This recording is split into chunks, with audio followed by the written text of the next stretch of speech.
कहानी की शुरुआत कैरिबियन सागर से होती है, जहां एक परिवार छुट्टियां मना रहा था। माँ जूलिया मजे से पानी में तैर रही थी। अचानक उसे पानी के नीचे कुछ अजीब सा महसूस होता है। इससे पहले कि वह कुछ समझ पाती, कोई अनजान चीज उसका पैर पकड़कर उसे गहराई में खींचने लगती है। मौत को इतने करीब देखकर जूलिया पागलों की तरह चीखने लगती है, लेकिन उसकी बेटी कैसी ने कानों में हेडफोन लगाए थे और पति टॉम बेटे बेन के साथ मछली पकड़ने में व्यस्त था। काफी देर बाद टॉम का ध्यान जूलिया पर जाता है। वह तुरंत पानी में छलांग लगाता है और किसी तरह अपनी पत्नी को मौत के मुंह से बाहर निकाल लाता है। घबराई हुई जूलिया इसे पानी की तेज लहरों का धोखा मान लेती है, लेकिन वह अनजान थी कि यह तो आने वाली भयानक तबाही का सिर्फ एक ट्रेलर था। उसी रात पूरा परिवार बेन का जन्मदिन मना रहा था। तभी नाव के बाहर एक भारी आवाज गूंजती है। वे बाहर देखते हैं कि व्हेल मछलियों का एक बहुत बड़ा झुंड वहां से पागलों की तरह भागता हुआ जा रहा था। टॉम सबको समझाता है कि तूफान की वजह से पृथ्वी की चुंबकीय शक्ति में गड़बड़ी हो गई है, जिससे ये मछलियां डर कर अपना रास्ता भटक गई हैं। तभी अचानक उनकी नाव बहुत जोर से हिलती है। नाव को देखने के लिए टॉम पानी में छलांग लगाता है, लेकिन कुछ ही सेकंड बाद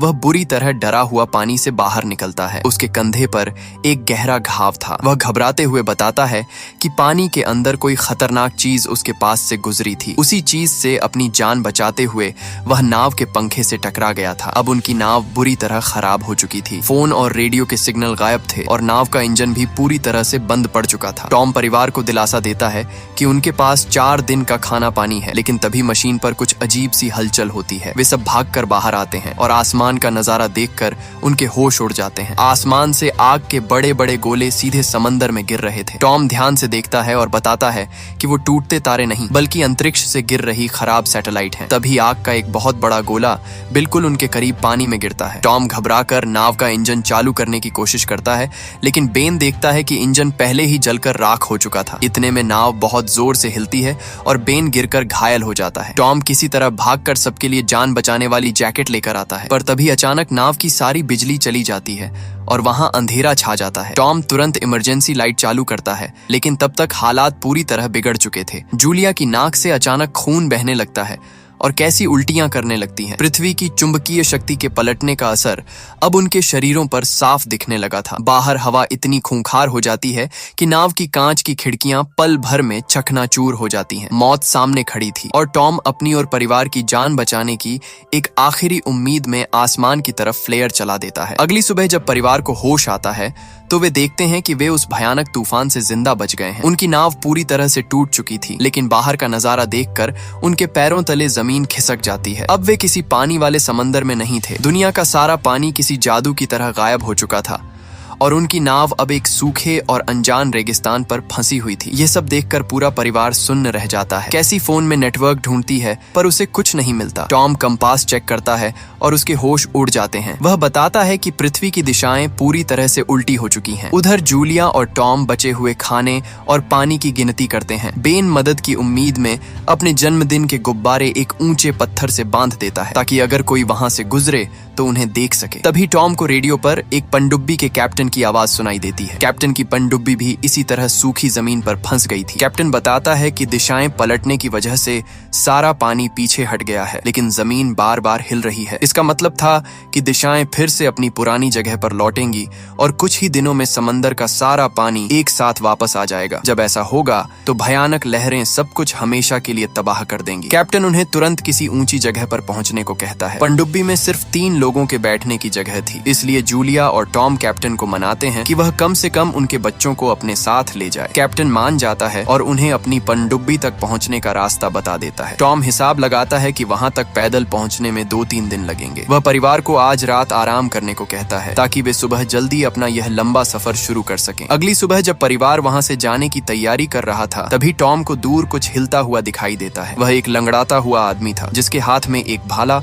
और साथ में एक कुत्ता था। टॉम मदद के लिए उसके पास जाता है और उसे पानी की बोतल देता है। वह आदमी चुपचाप पानी पीता है और अचानक खाली बोतल टॉम के मुंह पर मारकर उसे जमीन पर गिरा देता है। इससे पहले कि जूलिया भागकर पास आ पाती, वह दरिंदा टॉम के पेट में अपना भाला घोंप देता है और बेरहमी से उसका गला काट देता है, जिससे टॉम वहीं दम तोड़ देता है। इसके बाद वह हत्यारा जूलिया के पीछे भागता है और उस पर भाला फेंकता है, जो उसके कंधे को चीरता हुआ निकल जाता है। दर्द के बावजूद जूलिया अपनी जान बचाकर नाव की तरफ भागती है। वह बच्चों को अंदर छुपने को कहती है और सारे दरवाजे बंद कर लेती है। बेन और कैसी सोफे के अंदर छुप जाते हैं। जूलिया बच्चों को फ्लेयर गन पकड़ाती है और खुद चाकू लेकर छुप जाती है। वह खूंखार आदमी नाव में घुसकर खाना लूटने लगता है। मौका देखकर जूलिया भागने की कोशिश करती है, लेकिन उसका कुत्ता हमला कर देता है। खुद को बचाने के लिए जूलिया कुत्ते को चाकू मार देती है। अपने कुत्ते की लाश देखकर वह दरिंदा और भी पागल हो जाता है। वह जूलिया को ढूंढ लेता है और उसे बुरी तरह मारता है। वह जूलिया के बाल पकड़कर उसका चेहरा फर्श पर पटकता है और उसका गला घोंटने लगता है। सोफे में छुपे बच्चों से अपनी माँ की यह हालत नहीं देखी जाती। कैसी हिम्मत करके बाहर निकलती है और उस हत्यारे पर सीधा फ्लेयर गन चला देती है। जलता हुआ फ्लेयर सीधा उस आदमी को लगता है और पल भर में नाव के अंदर भयंकर आग फैल जाती है। वह आदमी दर्द से तड़पने लगता है। जूलिया इसी मौके का फायदा उठाकर उसे एक जोरदार लात मारती है और वहां से नक्शा और बैग लेकर बच्चों के साथ बाहर भाग जाती है। बाहर आते ही बच्चे अपने पिता टॉम की लाश से लिपट कर रोने लगते हैं। जूलिया भी आखिरी बार टॉम को अलविदा कहती है, लेकिन तभी वह हत्यारा आग की लपटों में पूरी तरह जलते हुए नाव से बाहर आता है। यह देखकर परिवार अपनी जान बचाने के लिए वहां से भागता है। वे कुछ ही कदम दूर पहुंचे थे कि उनके पीछे खड़ी पूरी नाव एक बहुत बड़े और जोरदार धमाके के साथ फट जाती है। उस खौफनाक हत्यारे से किसी तरह बचकर परिवार एक छोटे से झरने के पास रुकता है। वहां कैसी कहती है कि उस आदमी ने पक्का बेन के लगाए गुब्बारों को देखकर ही उन पर हमला किया होगा। यह सुनकर बेन को लगने लगता है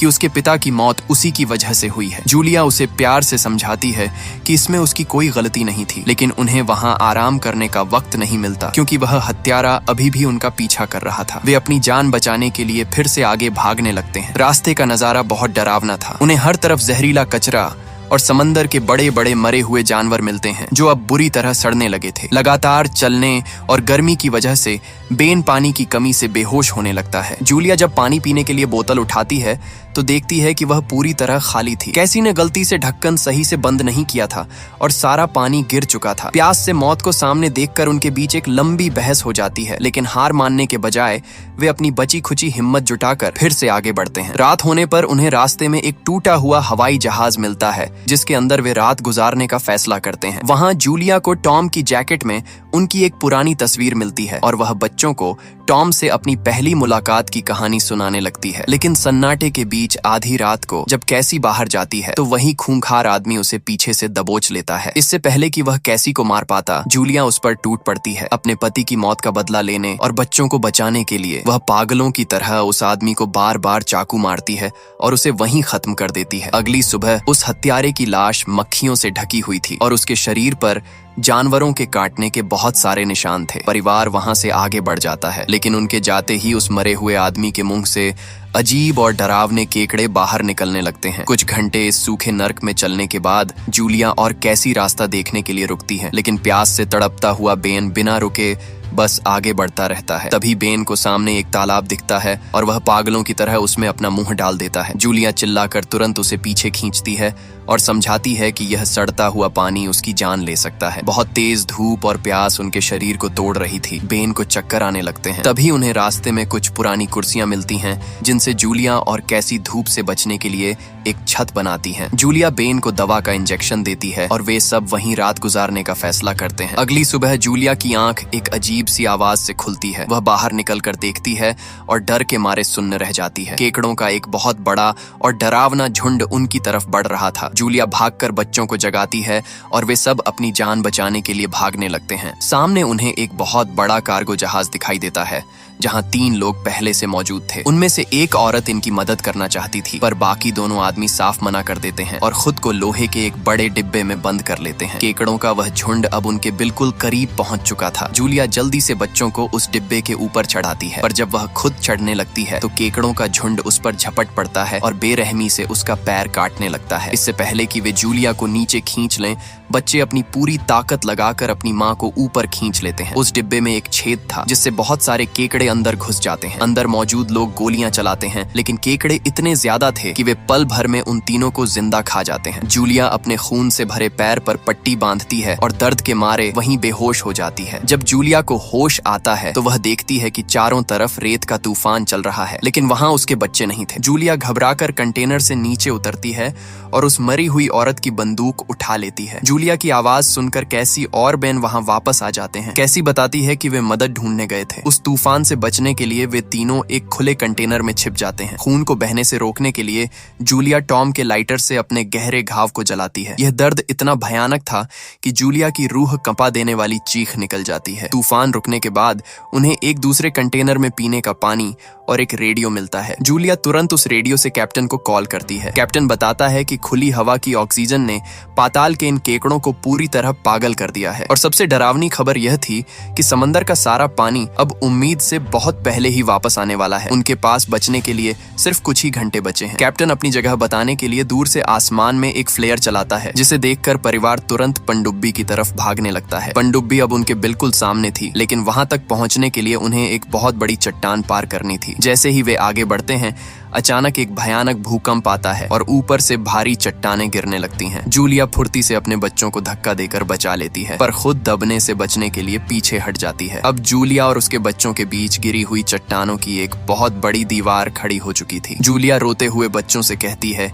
कि वे उसे यहीं छोड़ दें और पनडुब्बी की तरफ आगे बढ़ जाएं। कैसी अपनी माँ को किसी भी कीमत पर छोड़ना नहीं चाहती थी, लेकिन जूलिया रोते हुए उनसे पक्का वादा करती है कि वह उन्हें बाद में जरूर ढूंढ लेगी। भारी मन से कैसी रोते हुए अपने भाई को लेकर पनडुब्बी की तरफ आगे बढ़ जाती है। बच्चे चट्टान पार करके पनडुब्बी के पास पहुंचते हैं, पर वहां कैप्टन खून से लथपथ पड़ा था। वह बताता है कि उसका वक्त खत्म हो चुका है और अब तीनों सीटें बच्चों के लिए हैं। एक जगह एक्स्ट्रा देखकर कैसी अपनी माँ को बचाने के लिए वापस चट्टान की तरफ भागती है। इस बीच दीवार के दूसरी तरफ जूलिया पर केकड़ों का झुंड हमला कर देता है। जूलिया गोलियां चलाती है, पर केकड़े इतने ज्यादा थे कि वो खत्म होने का नाम ही नहीं ले रहे थे। तभी कैसी दीवार के ऊपर से अपना हाथ बढ़ाती है। मौत को पीछे छोड़कर जूलिया घायल पैर के साथ किसी तरह ऊपर चढ़ती है और दोनों पनडुब्बी की तरफ भागती हैं। बेन पनडुब्बी की छत पर खड़ा होकर केकड़ों को गोलियों से रोक रहा था। केकड़े कैप्टन की लाश पर टूट पड़ते हैं और उसे खाने लगते हैं। जूलिया बंदूक लेकर बच्चों को अंदर भेजती है। गोलियां खत्म होने पर वह बंदूक केकड़ों पर फेंकती है और अंदर घुसकर गेट बंद कर लेती है। पनडुब्बी के बाहर केकड़ों का समुद्र आ चुका था, लेकिन तभी असली समंदर लौट आता है। तीनों अपनी सीटों पर बेल्ट बांध लेते हैं। समंदर की भयानक और तेज लहरें पनडुब्बी से टकराती हैं और उसे तिनके की तरह उछालने लगती हैं। जूलिया की आंखों के सामने पूरी तबाही घूम जाती है। तेज आवाज के साथ वे तीनों बेहोश हो जाते हैं। कुछ समय बाद जब उन्हें होश आता है तो वे खुशी से रो पड़ते हैं कि वे जिंदा हैं। वे पनडुब्बी का गेट खोलकर बाहर निकलते हैं। समंदर की लहरों ने उन्हें एक तबाह हो चुके शहर के बीच लाकर छोड़ दिया था, और इसी के साथ कहानी यहीं पर खत्म होती है। आपको वीडियो कैसी लगी कमेंट में जरूर बताएं और चैनल को सब्सक्राइब करना न भूलें। मिलते हैं अगली वीडियो में, तब तक के लिए गुड बाय।